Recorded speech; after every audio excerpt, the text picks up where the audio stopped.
I guess it's time for me to tell you guys what that difficult thing is. I found out on August 19th that I guess I wanted to make this video because I, I left sort of a cryptic message on Facebook the other day and left a lot of people wondering. So shout out to all you guys who contacted me, make sure I was okay. Appreciate it. But essentially, I was asking God for strength because there was something that difficult that I didn't ask for that's happening to me. I guess it's time for me to tell you guys what that difficult thing is. I found out on August 19th that I have cancer. Found out I have a very early form of prostate cancer, and it's Gleason 6 for anybody that knows those terms. It goes from 6 to 10, and 6 is like the very earliest time that they can find out what cancer is. It's not aggressive, but it's there, and it's gonna grow into something if left unchecked. For the past 3 years, I've been getting checked every 3 months. Yeah. And I've gotten a biopsy once a year, simply because I'm a hypochondriac now. My mother passed away of cancer. My father had prostate cancer. And it wasn't a matter of if, it was only a matter of when. I didn't have any symptoms. I didn't have anything wrong with me to physically, or that showed that I was having some issues.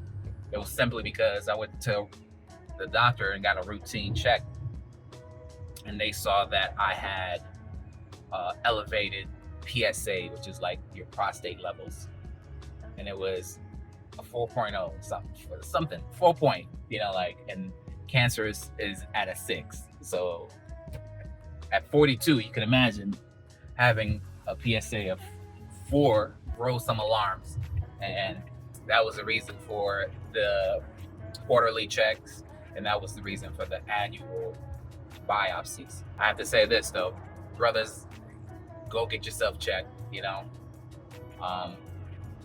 It could literally save your life. So I was a little bit distraught, after finding out that, hey, you got cancer. I was literally like, why me? Why me, God? Take care of myself, what's going on? And so that was Wednesday night. That's how I went to sleep, but Thursday morning I woke up. I'd spoken to some friends, and the one thing that popped into my mind is that, you've been getting checked every quarter. It wasn't to find out you didn't have it. It was to find out if you had it and how bad it was.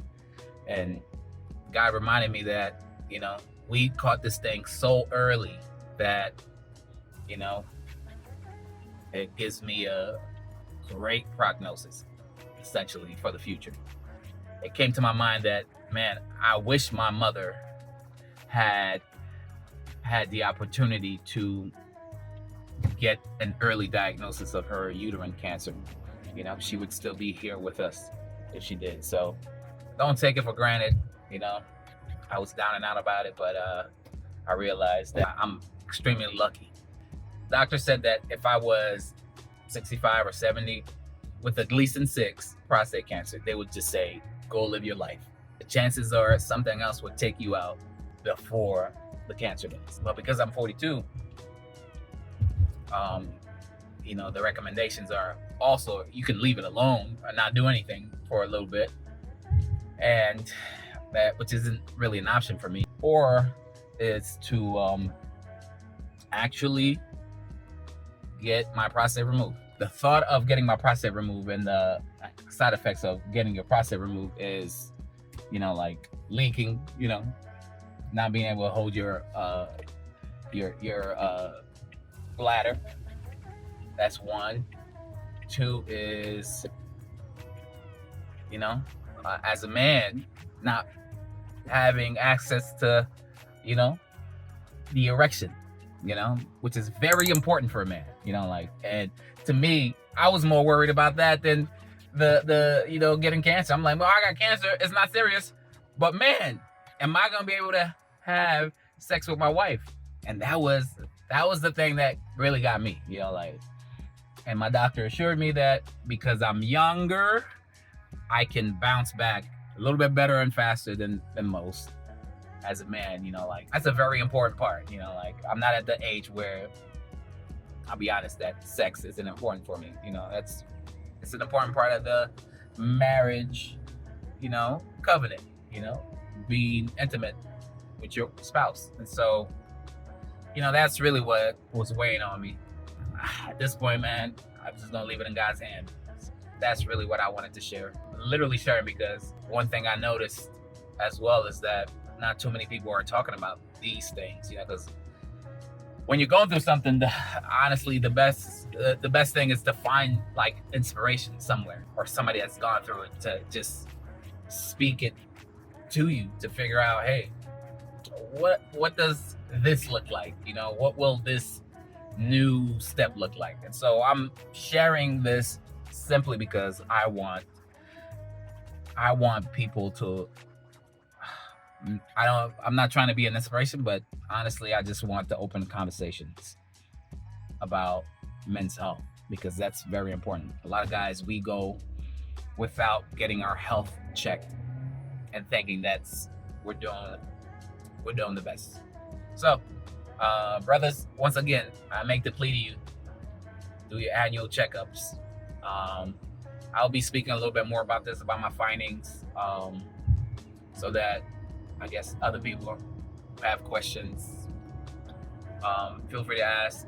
You know, I'll be as open as I can. You know, I've already told my families and my close friends, and I'm just sharing with the internet, with the world, I guess.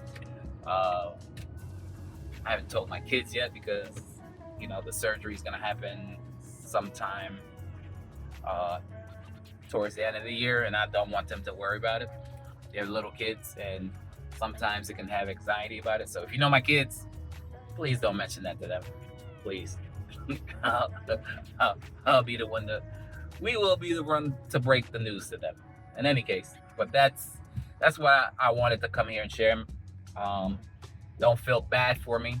I count myself as extremely blessed because I was able to, you know, find out about this as early. It could have been way worse when I was having bad symptoms. And so I don't want you guys to pity or feel bad for me, but just thank God that I'm still here and pray for me. You know, prayers are welcome. You know, I'm never going to turn down a prayer. That's for sure. All right. Hope you guys have a good one. And I will keep y'all posted. Maybe.